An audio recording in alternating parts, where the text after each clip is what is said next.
we did video production, we did photography, and we did web design. Also, we worked with 3D programming. Because it's a great experience for people learning how to work with technology, coding, and making 3D animation games. If they want to go into gaming or coding, if they want to do video production or music production, they can come in here too, and you can get help with that too. The sense of teamwork with everybody getting along, as we all are co-workers and all working together. It's a pretty great environment. It's a safe environment for people to be themselves.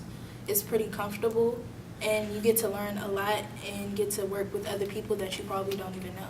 It wasn't expected, but I'm actually glad that we're doing it, because especially me being at the age that I am, and I'm about to go into the field, I'm about to be an adult. So it's certain things that I have to work on with myself and learn for when I go to do that.